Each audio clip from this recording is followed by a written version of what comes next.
দর্শক, diploma delicious ডেজার্টে আপনাদের আমন্ত্রণ জানাচ্ছি। আমি শেফ তারেক। প্রতিদিনের মতো নতুন আরেকটি রেসিপি নিয়ে আজকে আপনাদের মাঝে এসেছি। আজকে আমরা বানাবো ব্যানানা লেয়ার কেক।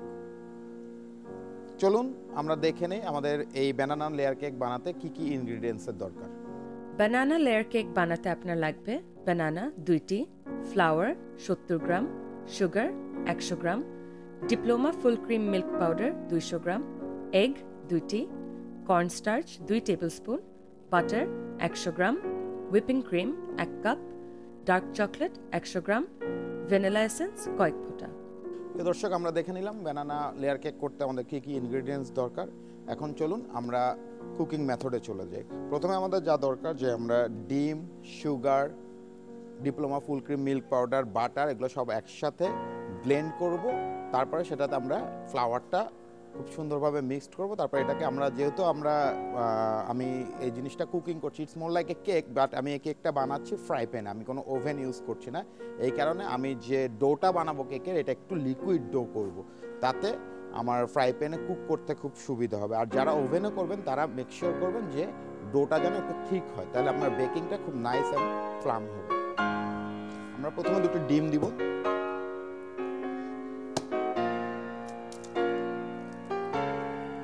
তারপরে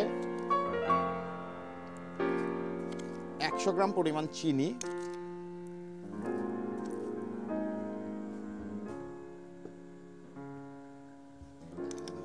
100 গ্রাম পরিমাণ butter,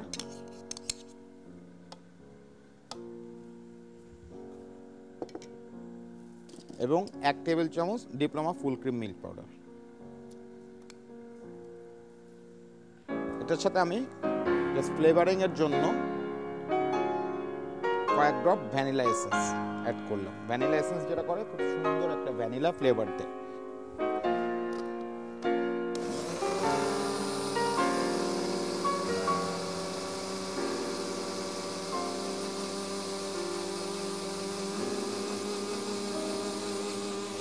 We give a really good mix until সুগারগুলো পুরো মেল্ট হয়ে যাওয়া পর্যন্ত এবং খুব সুন্দর নাইস ক্রিমিনেস আসা পর্যন্ত আমরা এটাকে ব্লেন্ড করব।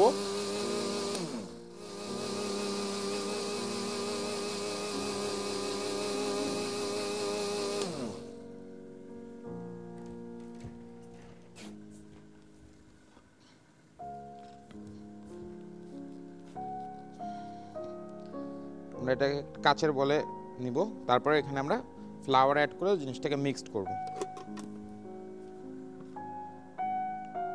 আমি যেহেতু বলেছি যে জিনিসটা আমি একটু থিন করব বা পাতলা করব, এই কারণে আমি 70 গ্রাম পরিমাণ ফ্লাওয়ার দিচ্ছি, কিন্তু আমি যদি এটা ওভেনে বেক করতাম সেক্ষেত্রে আমি 100 গ্রাম ফ্লাওয়ার দিতাম।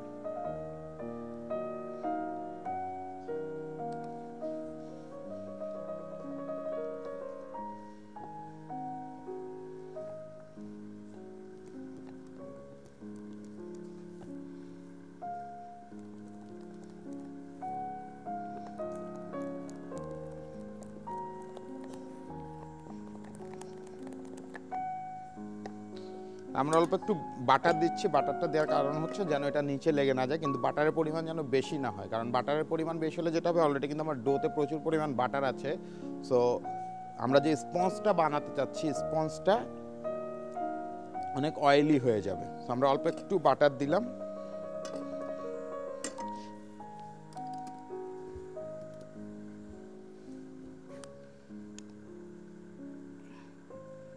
এখন যেটা করছি যে এক্সট্রা ফ্লেভারের জন্য আমরা একটু কুকিং চকলেট সুন্দর ডাইস করে, বা চকলেট চিপস থাকলে চকলেট চিপস বাসায় থাকে, এটা অপশনাল, যদি কেউ চান দিতে পারেন। আমরা দিয়ে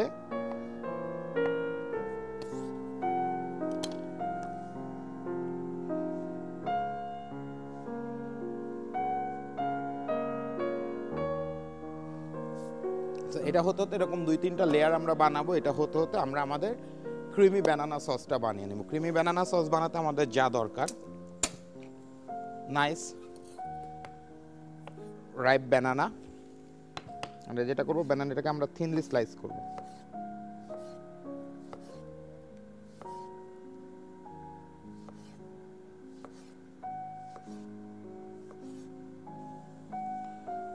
আমরা ফ্রাই প্যানে সুগার দিব।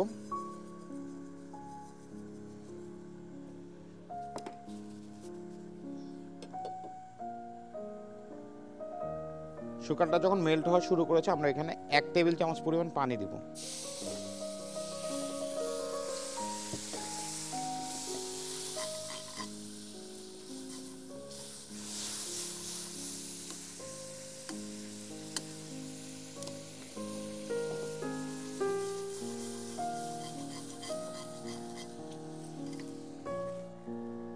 স্লাইস বানানাগুলো সুগারে কুক করব, গেট এ নাইস কালার।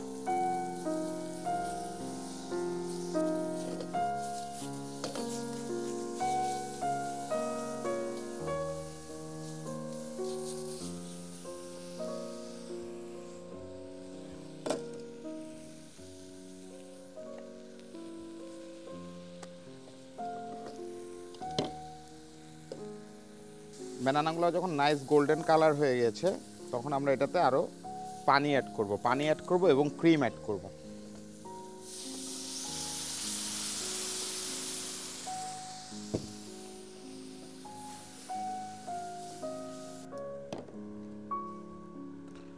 প্রিয় দর্শক, এখানে আমি ক্রিমের বদলে ব্যবহার করছি diploma full cream milk powder. আমি এখানে 2 টেবিল চামচ পরিমাণ diploma full cream milk powder দিব।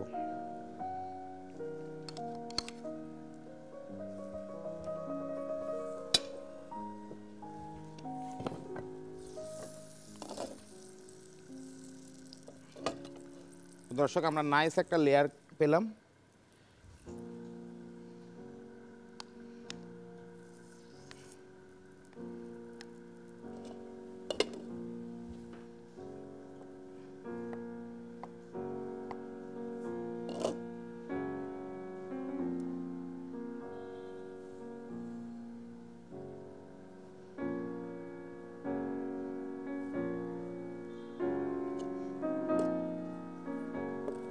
আমাদের সেকেন্ড লেয়ারটি তৈরি হচ্ছে, এর মধ্যে আমাদের ক্রিমি বানানা সিরাপটি আমরা তৈরি করছি।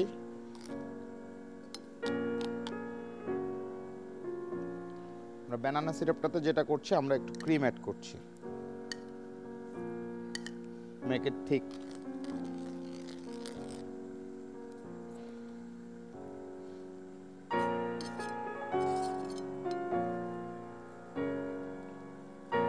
প্রিয় দর্শক, আমাদের স্পঞ্জ রেডি, আমাদের সস রেডি। এখন আমরা যেটা করছি, যে আমরা বললাম যে diploma full cream milk powder দিয়ে আমরা একটু রাবড়ি বানাবো। আমরা কিভাবে রাবড়িটা বানাবো, আমরা 1.5 টেবিল চামচ পরিমাণ ফুল ক্রিম মিল্ক পাউডার, 1 চা চামচ পরিমাণ চিনি এবং 1 টেবিল চামচ পরিমাণ হেভি ক্রিম মিল্ক দিয়ে আমরা এটাকে একটা ফোর্ক দিয়ে সুন্দর মতো মিক্সড করতে থাকি। নাইস অ্যান্ড ফ্লপি হচ্ছে জিনিসটা। ফুল cream milk powder, heavy cream এবং চিনি। আমরা ততক্ষণ পর্যন্ত এটাকে হুইস্ক করবো যতক্ষণ চিনিগুলো সব গলে না যাবে। আমাদের রাবড়ি রেডি। যখন বিল করব,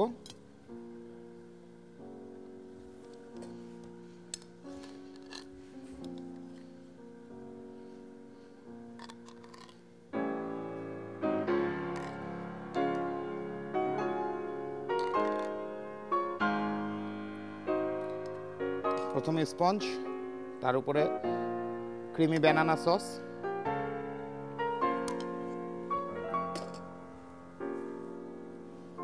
তার উপরে স্পঞ্জ,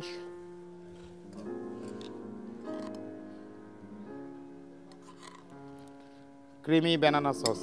বানানাটা দেখছেন যে আমরা কুক করেছি, তারপরেও বানানাগুলো গোটা গোটা আছে। তার কারণ হচ্ছে বানানাগুলোকে আমি প্রথমে সুগার দিয়ে একটু ক্যারামেলাইজ করে নিয়েছিলাম।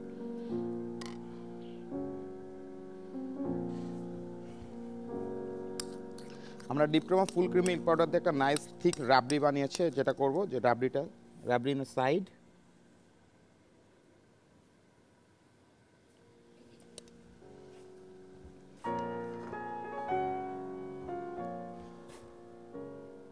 red cherry and grated chocolate.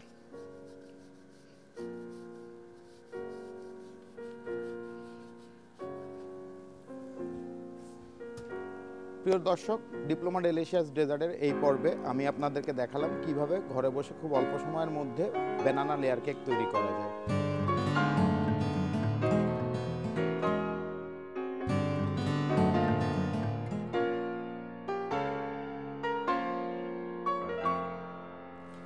প্রথমে ব্লেন্ডারে ডিম, সুগার, বাটার, মিল্ক পাউডার এবং ভ্যানিলা এসেন্স ভালো করে ব্লেন্ড করে নিন। মিশ্রণটি বাটিতে ঢেলে তার মধ্যে ফ্লাওয়ার মিশিয়ে নিন। ঘন হয়ে গেলে কর্ন স্টার্চটা দিয়ে মিশিয়ে নিন। মিশ্রণটি একটি প্যানকেকের শেপে একটি প্যানে ঢেলে তার মধ্যে ডার্ক চকলেট টুকরো ছেড়ে দিন। প্যানকেকটা শক্ত হয়ে আসলে প্যান থেকে নামিয়ে ফেলুন। আরেকটি প্যানে চিনি এবং পানি দিয়ে ক্যারামেল তৈরি করুন। তার মধ্যে ব্যানানা স্লাইসগুলো দিয়ে আরেকটু পানি, মিল্ক পাউডার ও কর্ন স্টার্চ দিয়ে ভালোভাবে মিশিয়ে নিন। একটি বাটিতে মিল্ক পাউডার, সুগার এবং হুইপিং ক্রিম মিক্স করে সস বানিয়ে নিন। প্যানকেকের উপর ব্যানানা স্লাইসগুলো সাজিয়ে পাশে মিল্ক সসটা দিয়ে পরিবেশন করুন। চলুন নিউট্রিশনিস্ট এর ফুড ভ্যালু সম্পর্কে কি বলেন সেটা জেনে নিই। ব্যানানা তো আছেই, তার সাথে আছে ডার্ক চকলেট। ডার্ক চকলেটের কথা এই কারণে খুব জোর করে বলছি যে ডার্ক চকলেট কিন্তু সবার জন্য উন্মুক্ত। আমরা চাইলে উইকলি 3-4 ডেজ ইভিনিংয়ে আমরা 50 থেকে 100 গ্রাম ডার্ক চকলেট খেতে পারি, কারণ এটি কার্ডিয়াক হেলথের জন্য খুবই খুবই ভালো। শুধুমাত্র কার্ডিয়াক পেশেন্টের জন্য না, প্রিভেনশন হিসেবে আমাদেরকে খাবারকে নিতে হবে। খাবার কিন্তু অবশ্যই প্রিভেনশনের জন্য। আমরা কিন্তু খাবারটাকে বেছে নেই যখন আমরা রোগে পড়ি তখন। কাজে এই ধরনের রেসিপিগুলো যখন আমরা বলি, আপনারা একটু খেয়াল করবেন ইনগ্রেডিয়েন্টসগুলোকে এবং তার ফুড ভ্যালুটাকে খুব প্রাইম করবেন। ব্যানানাও কিন্তু কার্ডিয়াক পেশেন্টের জন্য এবং যাদের প্রেশার সবসময় খুব হাই থাকে তাদের প্রেশারটাকে লো করার জন্য ব্যানানা খুব ভালো হেল্প করে থাকে। যাদের অ্যাজমাটিক টেন্ডেন্সি থাকে তাদের ইমিউনিটি লেভেলটাকে গ্রো করার জন্য কিন্তু আমাদেরকে ডার্ক চকলেট এবং এই ব্যানানার কম্বিনেশনে যে ফুডটা তৈরি করা হয়েছে যথেষ্ট সহায়ক একটি খাবার। আর রমজান মাসে সারাদিন রোজা রাখার পরে একটা সময় এসে আমাদের যথেষ্ট সুগার লেভেলটা ফল করে যায় এবং তখন কোনোভাবেই ব্রেন কিন্তু কাজ করে না। ইফতারে যদি এমন একটি আইটেম আমরা সিলেক্ট করে থাকি অন্যান্য খাবারের সাথে, তাহলে কিন্তু তা বডির জন্য যথেষ্ট উপযোগী, ইনস্ট্যান্ট ক্যালোরি সাপ্লাই দিবে এবং মেমোরিটাকে খুব চটজলদি আমাদেরকে মনে করিয়ে দিবে যে এটি কেমন খাবার। এবং আমরা সারাদিন যে ক্লান্তিটা পেলাম রোজা রাখার কারণে, তা কিন্তু এই ধরনের ডেজার্ট থেকে রিকভার করা অনেক বেশি সহজ। আগামী পর্বে নতুন কোনো রেসিপি নিয়ে আবার আপনাদের সাথে দেখা হবে। সে পর্যন্ত ভালো থাকুন, সুস্থ থাকুন, চোখ রাখুন এনটিভির পর্দায়।